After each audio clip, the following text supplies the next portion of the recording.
Alright, welcome to another session of the Queen's News Update. And I had to play that because it is, of course, my birthday.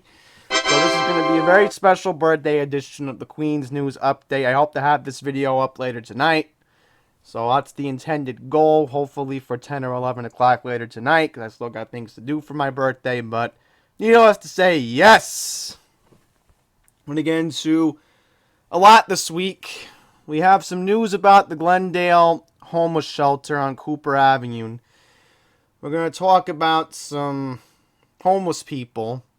Why are we even talking about homeless people? Well, because this is what the bozo wants, and this is what he gets. So this is what I have to talk to you about because of his so-called mess that the guy created.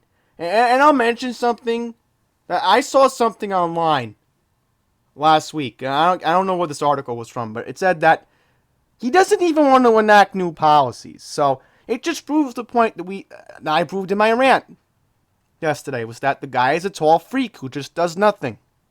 I'm not even going to get into the preppy snob from Forest Hills who won the DA race. I'm not even going to get into that. As what Andy Quinto calls her, the little girl Melinda Katz. But there's other things we got to talk about. I'm going to discuss with you all some very important news regarding a police detective here in Queens being promoted to police commissioner. So that is some very good news for our borough. Proper representation in that field. Hopefully we can be respected again. But we're also going to get into what happened in Jamaica.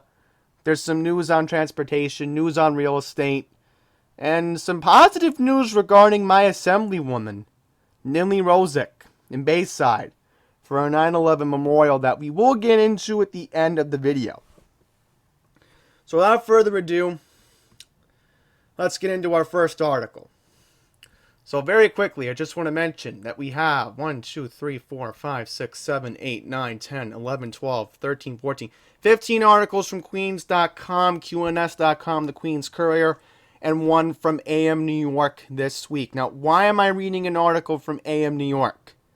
Well, we have to talk about the homeless shelter on Cooper Avenue. There was a hearing that was held yesterday, and this is very urgent that I get the news out because the Courier did give an update on the hearing. So, this past weekend, well, last weekend to be specific, there was a protest in Glendale, and residents also came from Middle Village and Ridgewood. So that's good that neck of Queens is getting involved, and thank goodness. Because I accidentally gave one of my coworkers the wrong information. We weren't supposed to get a plan. It was just a hearing. So I wonder if the Department of Homeless Services will even give us a PDF file, like multi-page plan of what they want to do with that address on Cooper Avenue. Which again, I just am beyond stunned that they don't want to listen to the residents. The residents and even people in the special ed field, and I've even heard this, they want to build another District 75 school, which I'm in favor of. I'm completely in favor of. Because again, this is part of special ed reform. You have to find these vacant areas. Start giving more special education. But it seems the bozo's administration can't figure it out. So let's get into this protest. So this is their own conspiracy theory. Okay, so again, the address is 78-16 Cooper Avenue, and we've talked about it.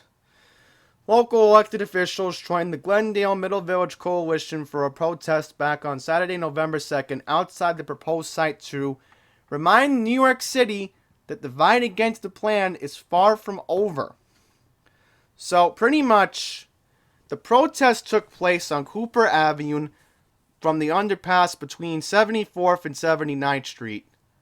And also, there was cars. So, believe it or not, motorists even joined in on the protest. So, that's good. Trust me, if my dad was there, I would have asked him to honk for the protesters. Because, trust me, even though I had a birthday party in Long Island last weekend, if I knew there was going to be a protest, I just would have been like, cancel the birthday party. And I'd rather do this, because this is more important. I don't want this shelter being built. Many of you know that we lost the battle in College Point. But we cannot lose this battle for the residents of Glendale, for the residents of Middle Village, and the residents of Ridgewood. They do not deserve this treatment. Alright, so we're not really going to get into more specifics, but they want a special needs school. So again, special needs. It could be for autistic children. It could be for the deaf, cerebral palsy. That's part of special ed. It doesn't have to be only about autism. But still, they don't understand that. And look at this. Curtis Lewa, who has me blocked on Twitter, actually joined the protest. Wow. So the guardian angels were there. Wow. Just amazing. Alright, so pretty much this is what it looks like. So here's a picture of the protest.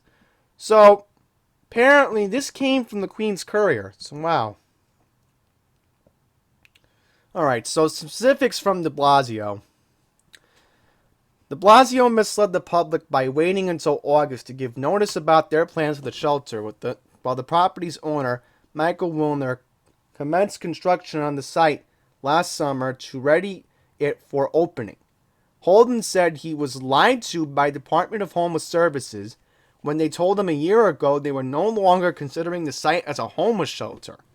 So pretty much this goes back to 2013. This is what it says right here. Let's highlight this part. Alright? So keeping in mind, apparently this was proposed during the Bloomberg administration. So that's how far back this shelter even goes to. But I'm sure if Mike Bloomberg was the mayor, you think he'd want this to get built? No! He wouldn't. He probably would want something else. Alright, so apparently Papa. Now, who is this Papa guy? I'm going to scroll up. Trying to see. GMVC advocate Mike Papa. Okay, that's the guy's name. According to Department of Homeless Services 249, individuals from Community District 5 are in shelters across the city. There is currently no traditional shelter space in the entire district. So Papa claims we have traditional family values. This neighborhood does, in fact, as Mr. de Blasio has suggested, take care of its own. The neighborhood did not produce 250 single homeless men. So, see this? So, Joseph Abadano and Assemblyman Mike Miller pretty much criticized Mayor de Blasio's policies. So, it seems not everybody's going to get satisfied. So, they had a hearing, so we'll get to that. Next time, Cooper Avenue will be shut down. So, again, this isn't over just yet. And look what we got here, folks. De Blasio is Darth Vader. Well, to make an analogy, there's two ways to look at Bill de Blasio. One, you could put him as Darth Vader. Or two, Photoshop him, which I have done. I will admit it. Photoshop him of Jim Carrey's picture from the 1997 movie Liar Liar and put Bill de Blasio's face on there too. That would be a good analogy. See, that would have been my sign. I would have made that sign and it should have said, Bill de Blasio stars in Liar Liar. That would be something I would like to do. Because the guy lies. He makes up all these fabrications like Joseph Saladino does in Town of Oyster Bay, where Joseph Saladino says there's an $8 million surplus, versus Bill de Blasio's claiming that he wants to point fingers for other people for creating homeless people. You know, this is what I mean with this guy. He's just a piece of garbage. That's how I feel about the mayor. You all know that.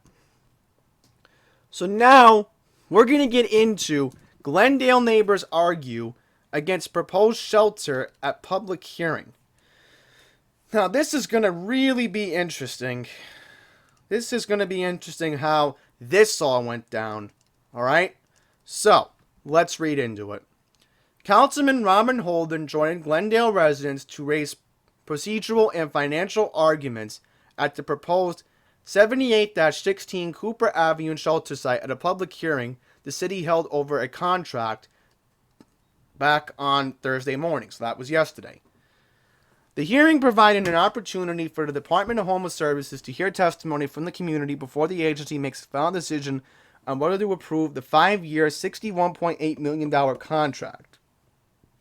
So it seems the contract for the land needs to be approved. Now, the only issue is, will the city council approve the plan? Because it seems, knowing what Karen Koslowitz did to approve the jails last month, you think she's going to screw us again. Trust me, folks. Again, I'm telling you right now, the city council's going for a vote. I'm sorry to say this, folks, but you need to call Karen Koslowitz's office. I have recently to complain about Union Turnpike getting repaved by Queens Boulevard.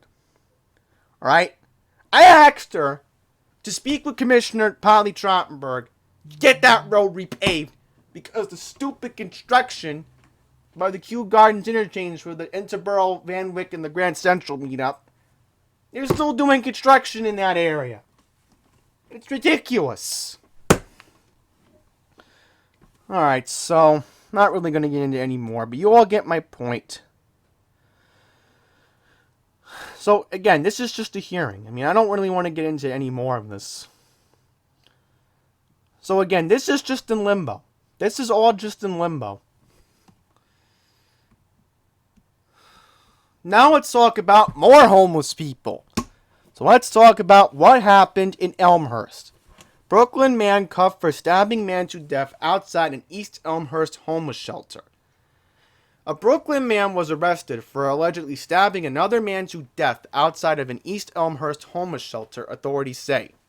According to police at 9:40 p.m., back on November 5th, officers responded to a 911 call regarding a man stabbed outside the Landing Family Shelter located at 94-00 Ditmars Boulevard. Upon their arrival, police found a 38-year-old unconscious and unresponsive victim with puncture wounds to his torso. The victim, whose identity is being withheld at this time, was rushed to New York City Health and Hospitals Elmhurst, where he was pronounced dead. Following an ongoing investigation, police have arrested 34-year-old Ricardo Henry back on Thursday, November 7th. He was charged with murder and criminal possession of a weapon. At this time, it is not clear what caused the stabbing. Sources familiar with the investigation state that Henry used to live at the shelter. So again, folks, this is what I mean. This is why we cannot afford to have another homeless shelter built. I bet one day something bad's going to happen at College Point. And it's bad enough. I mean, even my dad has told me this. Since they've opened the homeless shelter, the homeless people have been ending up walking down the street to the ShopRite Plaza, and people have been panhandling. So again, it just proves the point. Proves the point. You're going to have more panhandling, and you're going to have crime. And let's go into more of this. More homeless people. So again, this is the de Blasio effect. This is what goes on around here. So let's talk about what happened in Flushing now. A homeless man was cuffed for punching a woman in the head outside of a Flushing church. So here is a mug shot. I'm going to call this a mug shot because look at this. Look at this guy. You know what's so dumb? He doesn't even look homeless. That's crazy. I can't even tell if he's homeless. Cops arrested a homeless man who was caught on video punching a woman as he left a Flushing church. According to police, at noon on October 28th, 36-year-old Zheng Wang. Oh boy. Sounds like Wang Chung, that 1980s group. Let's stay on topic. Zheng Wang was asked to leave St. Michael's Church, located at 136-76 41st Avenue, for allegedly creating a disturbance. Wang then allegedly punched a 53-year-old woman in the back of the head while she was leaving the church. Wang allegedly fled the scene in an unknown direction. The victim, who briefly lost consciousness after she was punched, was taken to New York Presbyterian Queens Hospital in stable condition. So thankfully, he was arrested. Officers arrested him back on Wednesday, November 6th, and charged him with assault and harassment. And I do apologize, I still am coming off my cold, but I'm doing a whole lot better right now. So now let's talk about a burglary that happened in Little Neck. So what happened at Five Guys? So it looks like we have a picture of the guy. Police are searching for a suspect wanted in connection with the attempted burglary of a Five Guys restaurant in Little Neck last month. Police say the unidentified suspect entered the restaurant on Horace Harding Expressway by Little Neck Parkway through an unlocked door at 1:35 a.m. on October 3rd. An employee entered the restaurant and confronted the suspect, who fled in an unknown direction with one tablet, according to authorities. Police have released surveillance video of the suspect back on November 6th. And by the way, I'll mention this, folks. You know what's so ironic? This is the 1-year anniversary of when the Verizon store was robbed at that same plaza. Alright, I know this for a fact. The 111 told me about this. That store got robbed. And I saw the police there. I spoke to them about it. So, how ironic. 1 year after Verizon gets robbed, Five Guys gets robbed. Wow, do people not care about safety in that area? So stupid. Anyhow, anyone with information can call Crime Stoppers, so let's just play the video while I give the phone number out. So if you have any information on the suspect, you are asked to call Crime Stoppers at 1-800-577-TIPS 8477. In Spanish, that is 888-577-74782. So that is Pista. So again, look at this guy. He's just hanging around the back. First of all, if they do find this guy, you need to arrest him for trespassing. That's the first thing he needs to be, wanted for. I bet what's going to happen is they're going to arrest him, and then when he gets out, they're going to tell him, you have a trespassing warrant, so now the property owner will not let you back on the premises. You're not allowed to go into the pizza shop, or Petco, or Starbucks, because there used to be a GameStop there, but they closed a while back. So I know that whole shopping plaza very well. I just hope this guy isn't going to go into the gas station across the street. Because they recently reopened and they put a Burger King in there. Next up, creep wanted for groping 2 women while riding the E train in Queens and Manhattan. Ay, ay, ay. Look at this. The NYPD is looking for a creep who allegedly groped 2 women while riding the E train in Long Island City and Manhattan last month. Police say that at 7:45 a.m. on October 15th, a 29-year-old woman was riding the E train through Lexington Avenue and 53rd Street subway station when an unknown man rubbed her leg. The victim got off the train at Canal Street station where the suspect remained on board. The creep struck again on October 28th at 7:55 a.m. when a 16-year-old girl, aka a minor, was riding a southbound E train through Court Square 23rd Street subway station. The suspect allegedly rubbed his midsection up against her buttocks. The victim told the suspect to stop multiple times and ultimately got off the train at the station. There were no injuries reported as a result of either incident. On November 6th, the NYPD released photos taken of the suspect from the second incident. Well, this isn't good. I hope I don't see this guy, because I'm supposed to take the E-train on Tuesday. Unbelievable. Now let's talk about what happened in Fresh Meadows. So, what happened in Fresh Meadows, you may be wondering? Well, in my neck of the woods, 2 teens sought for violence robbery of a 16-year-old girl. So, a lot of crime stories this week, it seems. So, this robbery took place back in September. So 2 suspects remain at large. A 16-year-old girl was walking home from school at 2 p.m. back on September 26th in front of 160-17 Horace Harding Expressway when she was approached by several teenagers who punched and kicked her, causing her to fall to the ground, according to authorities. The suspect proceeded to take the victim's cell phone, AirPods, and $30 in cash before fleeing the scene in an unknown direction. The victim suffered minor bruising and pain but refused medical attention at the scene.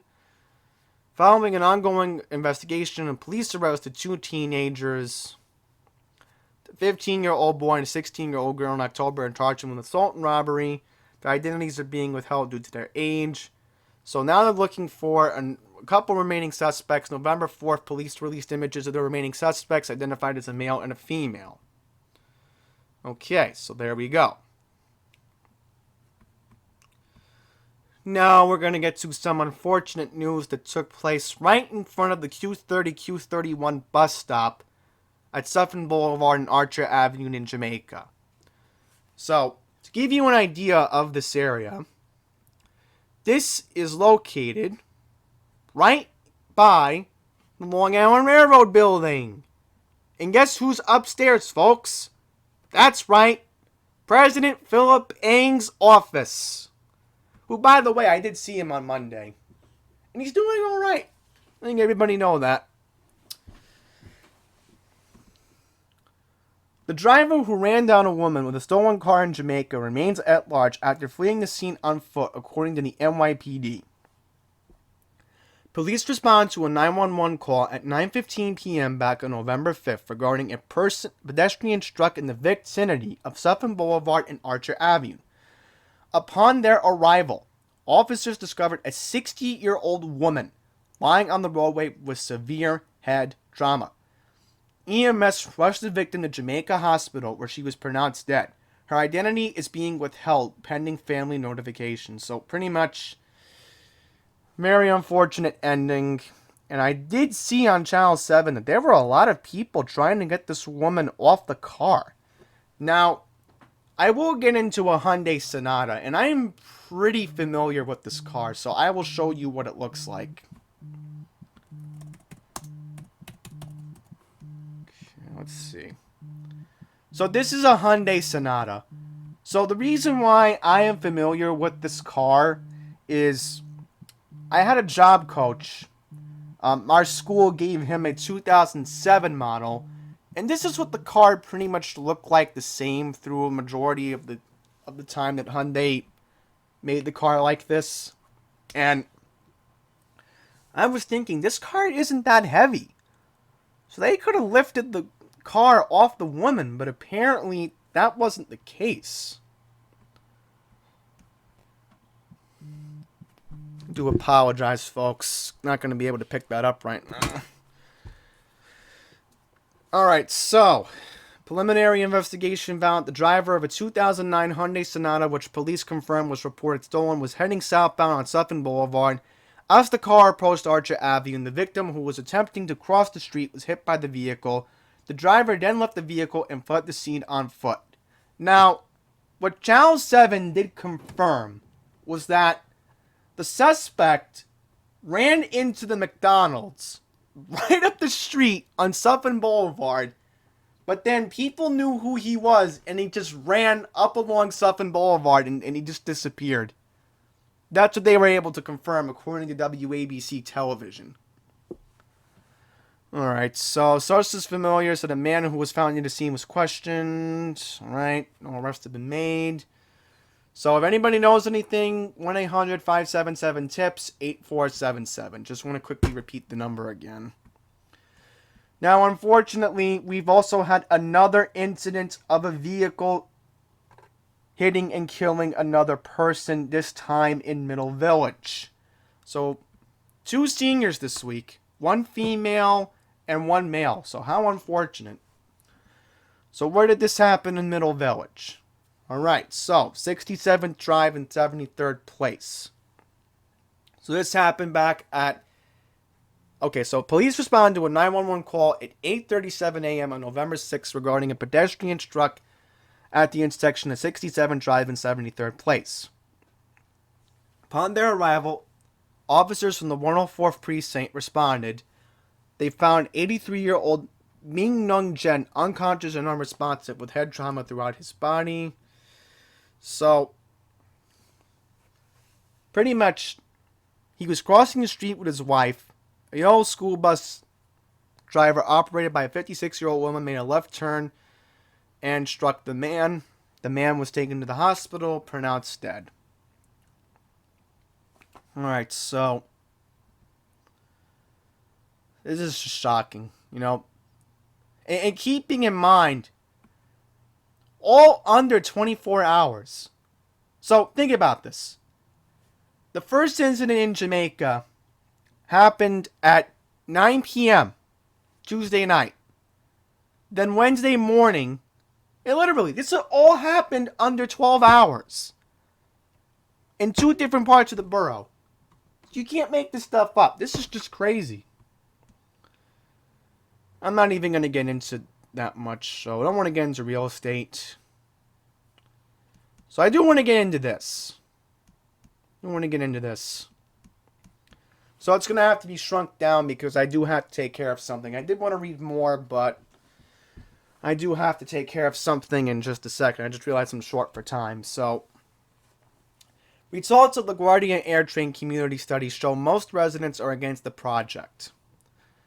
On Monday, November 4th, the FAA released the results of a series of heavily criticized public forums and ensured comment period over its plan to construct an automated air train system from the Willows Point Long Island Railroad Station to LaGuardia. Alright, so, pretty much the FAA had received 255 residents in opposition to the existing plan, 55 residents who support it.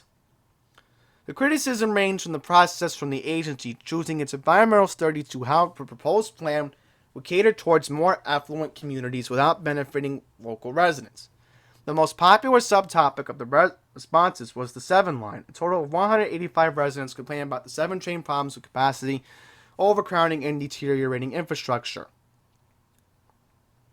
So, pretty much, noise pollution was a main concern. Right. So think about this noise pollution. It has to make complete sense.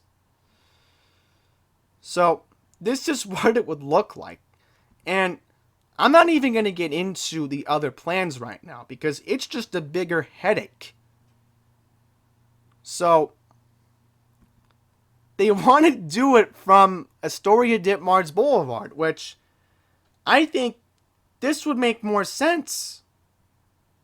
Or, like Matt Camper has said before, and I agree with him, why can't they just do it from Woodside? I think in that regard, it would just make more sense to have the air train go from Woodside, and then it would just go to the airport. So, the Port Authority needs to have fingers pointed at them. Especially how Pat Foy is to blame for this. Which we won't even get into that. So, if you have not heard the news, NYPD Commissioner James ONeill is resigning from the NYPD and will join the private sector in December. So, pretty much, NYPD Commissioner James ONeill, who has been with the NYPD for 30 plus years, has announced his resignation back on Monday. So we do know where James ONeill is actually working, and I'll actually Google that. NBC4 New York actually was the first to reveal that. So let's see. The Post had something. Here it is. The Chronicle actually had a good cover. Sunny side up for the Queen's Chronicle. That's funny. Let's just go to the Post. Make it easier. They won't have a video, hopefully. So I'll pull it up. Yeah, they don't have a video, thank God. So, James ONeill will be joining Visa as its security head. So, this job that James ONeill took actually will be in California. So this is interesting.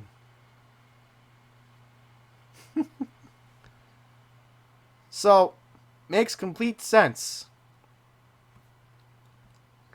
So now we will go to Detective Dermot Shay, who will be the next commissioner of the New York Police Department.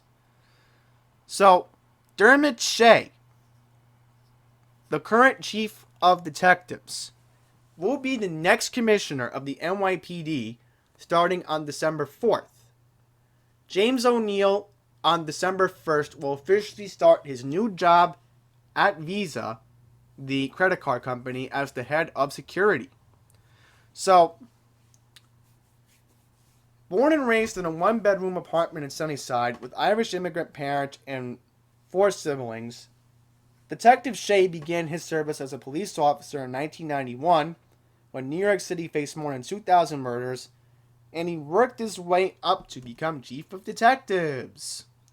So pretty much, he's been a cop for almost 30 plus years. So it seems whoever becomes police commissioner in the city of New York lately, you have to have a long time being a police officer like James ONeill did. So keep that in mind. So it's interesting how things have ended up here. So let's get to our last story. Assemblywoman ONeill Rosic and Bayside Hills Civic Association plant slaping of 9/11 survivor tree on Bell Boulevard. Alright, so here's what we have right here. So right along Bell Boulevard. Nearly 2 decades after the horrific September 11th attacks, a piece of the tragic day's history will reside in Bayside Hills for generations to come. The agricultural program at John Bonet High School in Flushing donated a sapling from the survivor tree, where Assemblywoman ONeill Rosic and the Bayside Hills Civic Association planted a Bayside Hills 9/11 memorial on Bell Boulevard. The newly planted tree is second-generation slaping that grew out of a tree pulled out of the World Trade Center rumble in 2001. So, wow. So, this tree was found a month after the September 11, 2001 attacks. So there was a Calvary pear tree that survived the attacks. So, wow. So, this tree was originally sent over to Van Cortlandt Park in the Bronx. So, back in 2010, they wanted to put the tree back at the original site on Bell Boulevard. So thank goodness. And again, this is why I like ONeill Rosic. Alright? She is very active in this district. Okay?